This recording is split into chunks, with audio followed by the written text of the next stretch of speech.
Welcome back. Nigerian Bottling Company Limited has empowered Nigerian youth with entrepreneurship and employability skills in its two-day program themed Youth Empowered. The two-day program, which had 1,000 participants, took place in Abuja at sessions such as career planning, LinkedIn profile mastery, use of artificial intelligence and other digital tools. Olukemi Ogunshakin, Corporate Affairs and Sustainability Lead at Embassy, while emphasizing the pivotal role of youth in positive change and progress, said the initiative is proving to be a driving force for positive change, nurturing the next generation of young, skilled and impactful leaders poised to drive socio-economic development in the country. MTN, Africa's largest mobile phone group, plans to invest $101 billion by mid-year in generators, batteries, and renewable energy solutions. This move aims to mitigate the impact of frequent blackouts, which MTN anticipates could persist for up to 3 more years in its premier market, South Africa. MTN CEO Ralph Mopita highlighted the urgency of the situation, describing it as a crisis by vandalism targeting mobile phone towers and base stations. Near daily power outage, known as local shedding, have weighed on the continent's most industrialized economy and left businesses dealing with vandalism and theft on backup power investment. MTN has also increased security through measures such as encasing batteries in concrete bunkers. And now, ahead of pivotal elections in May, the government says power cuts, which occurred on a record of 280 days last year, will be over by the end of the year. We'll take a break here, but still to come on the program, federal government plans emergency economic bill to boost non-oil revenue in Nigeria. Don't go away.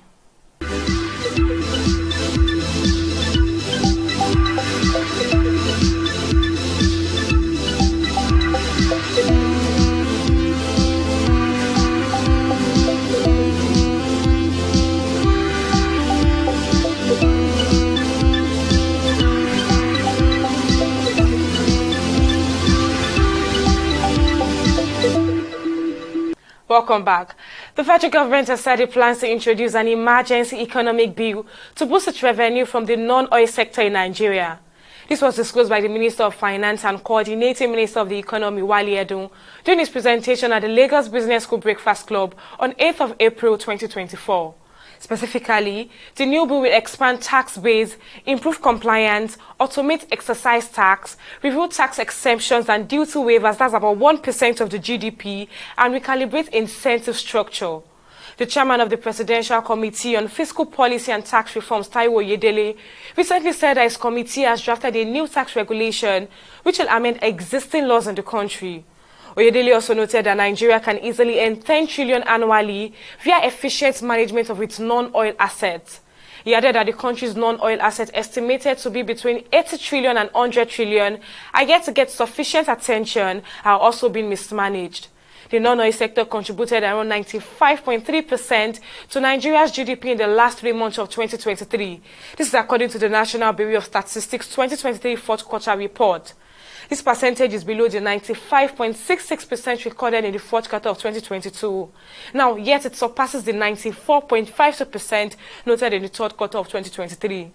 In the quarter under review, the non-oil sector experienced a growth of 3.07% in real terms. Well, Economics Mukhtar Mohammed now joins me on the program to discuss this further. Thank you for joining me on the program, Mr. Mohammed. Well, how effective do you think the proposed emergency economic bill will be in boosting revenue for the non-oil sector in the country?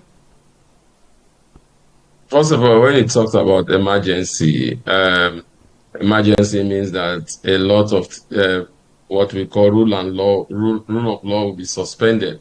When you say you want to have an emergency, so that means a lot of things will be suspended for emergency. And so when you look at that, you're really saying, is it a good word to use, especially when you are driving an economy that should be driven by rule of law? But again, you are looking at what they talk about the emergency in this case is to see how do they interfere in the economy.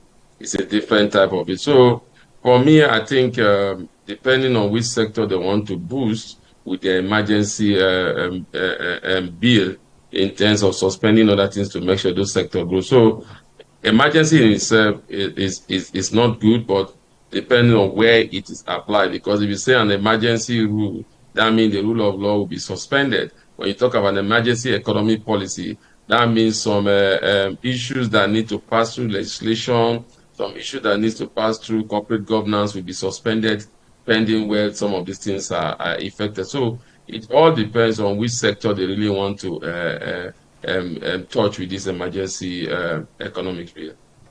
Okay, so now what do you think are the potential benefits and challenges of expanding the tax base and improving compliance in Nigeria? Well, for the tax base, I think the major challenge will be getting more people into the tax bracket. A lot of people are already there, the formal sector. So I keep saying that if Nigerians want to reap the benefit of tax to their GDP, they need to begin to look at the informal sector.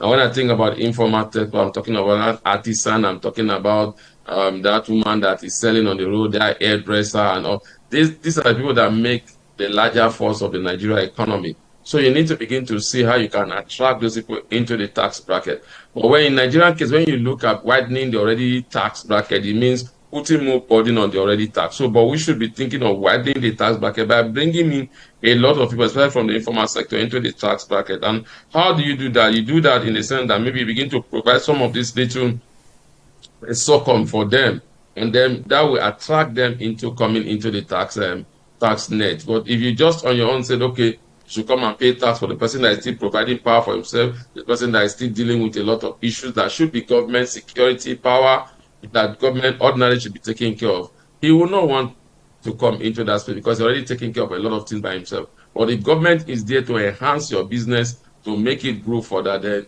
you are going to attract a lot of people into the tax bracket.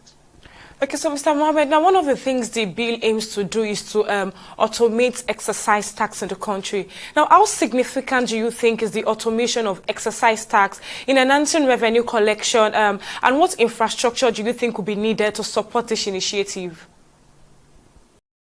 Talk about enhancing technology, then you need to begin to think of the kind of infrastructure that have to do with cyberspace. And when it comes to cyberspace, they have their own challenges, but I think they've taken into consideration on those things. And for me, that is a good thing to note that the government is thinking of digitizing the tax. I mean, that would, in itself, will reduce a lot of corrupt tendencies, and it will create a little bit of openness in the tax system of Nigeria. I mean, I can easily pay my tax directly. I don't have to go to any office. That will reduce bottlenecks. That will make paying of tax seamless, and that might also attract a lot of people who want to pay tax, because the situation whereby you have to go there, then you have to see one person. So it's giving room for a lot of corruption. So once you digitize any process, you're trying to make it simpler, you're trying to make it easier, and you're trying to make it very convenient. And so I think for me, if you make it simpler, you make it easier, make it convenient, that will also drive a lot of people into the tax bracket. Okay, while you were speaking earlier, you mentioned the government laying more focus, paying attention to artisans in the country. Now, away from artisans now, how do you foresee the emergency economic bill impacting different sectors of the economy, and particularly small and medium-sized enterprises? How will it impact it? When you talk about emergency, like I say, a lot of things will be suspended.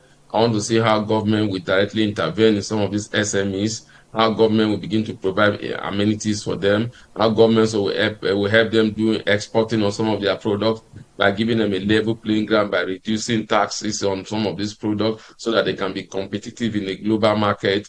Those are part of the things that could help little SMEs in terms of government that policy. So I think the good thing is that it's doable if the government decide to have the political will to do that, and that will bring in a lot of more SMEs, and that will bring a lot of innovation into the SMEs product, and that also will help Nigerians to earn effects into the economy. By the time government are able to help this sector grow, then they will be able to earn effects into the economy, and that also in the long run will have a way of stabilizing our currency. We'll have a way of attracting more investors into the Nigerian space, and for me, that could just be the game changer.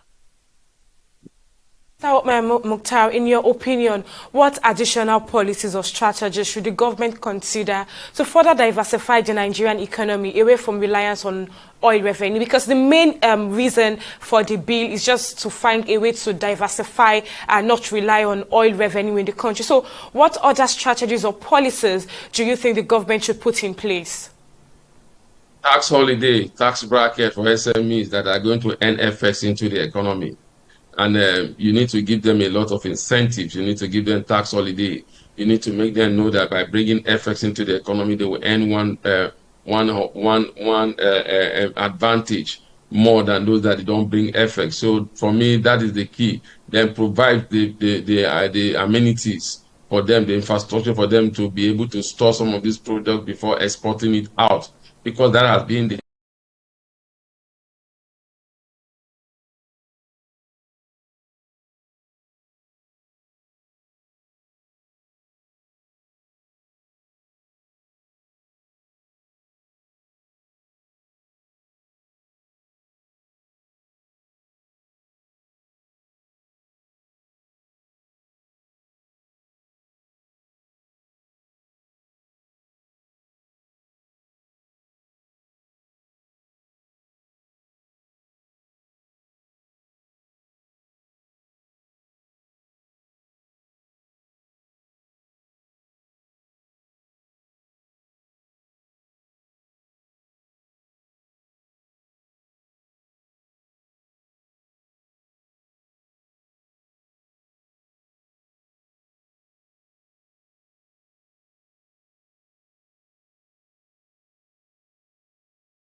Opinions are free, facts are sacred, but truth is universal. How, in practical terms, can we, for instance, de-escalate the tension? President must see himself as the President of the Federal Republic. We know where the enemy is. 3 places. The Lake Chad Basin, the border area between Nigeria and Cameroon, and then the Sambisa Forest. On TV360, we give you a complete dose of everything. Opinion, facts, and undiluted truth. I hardly believe what politicians say in this part of the world. A new Nigeria is possible, a future is possible. We delve into the issues, dissect it so that you can understand it, use it to take action. I don't think there's any need for any governor to look for grant for ranching. TV360, dissecting the issues. Even though it is considered that we have a so-called disability, we really are able persons with different abilities.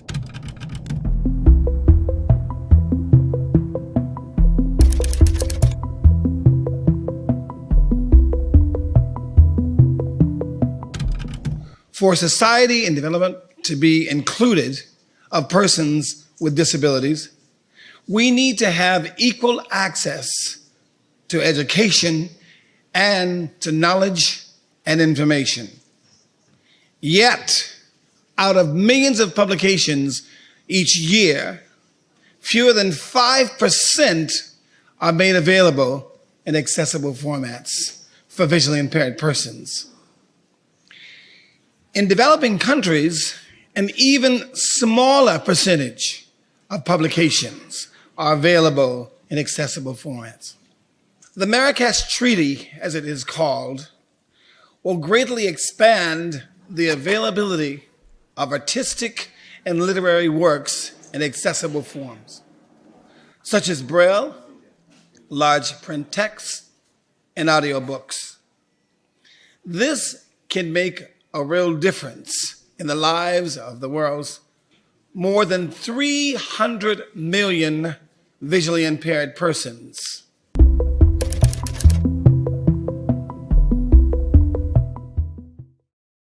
At the end of the day, we must come together and make however and where we are in the world be a place of unification, because me being blind visually doesn't mean that I have to be blind spiritually. And someone being sighted doesn't mean that they should be blind of those things in the world that we need to fix. We have to have inclusion. Let us not become handicapped again, blind to the issues and the problems of those in need.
I've always wanted to save the world. It sounds silly, but yes. But I did not think that architecture could be one of the ways that I could do it. I got into the field with the idea of being a kind of a Indiana Jones and just kind of, going into all these really exciting sites. So that was a very naive, immature approach to what heritage might actually be. And we felt that heritage and sustainability are two sides of the same coin. So we decided to join hands and create a larger impact. Not many architects think that climate change is something that they need to think about, but we're trying to change that. Mud as a material has always been used in construction, and it's a very clean material. This material is truly magical.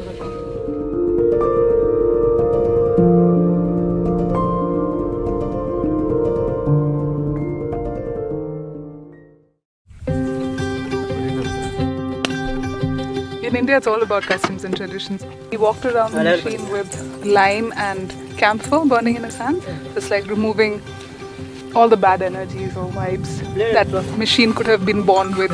So that's how Hinduism is, right? You're believed to have born with certain sin, and then you kind of work your way towards a sinless life.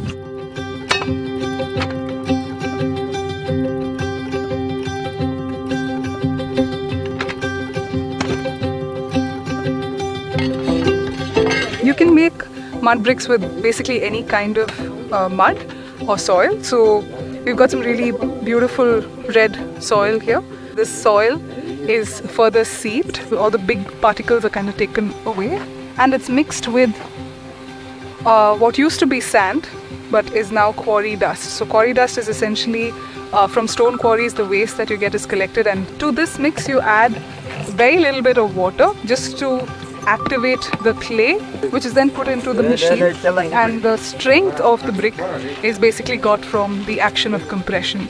So what essentially you're doing is you're removing all the air particles from the mix and therefore getting a very, very solid block. So the manufacturing and the processing is done by local communities, so that again you're giving back to the livelihoods towards local communities rather than large manufacturing plants and large companies. So that's why this material, although it looks like a very normal block, has a much larger reach and a much more positive impact than any other bricks or blocks that I use.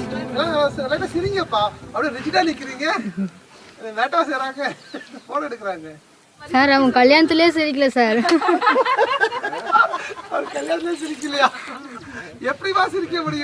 For whatever reason, now you find masons who are mostly male.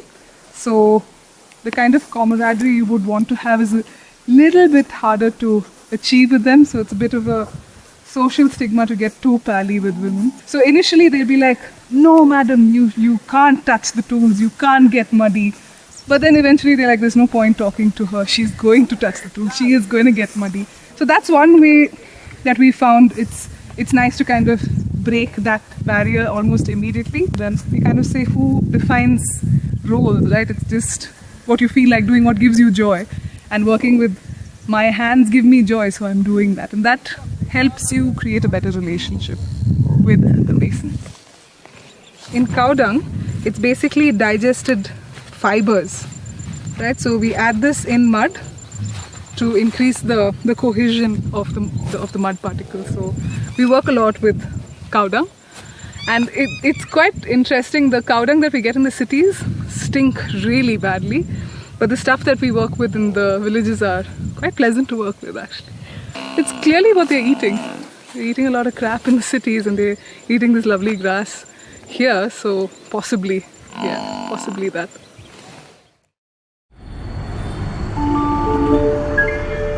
Rosie and I go back a very, very long time. We were roommates in college and did our architecture school together.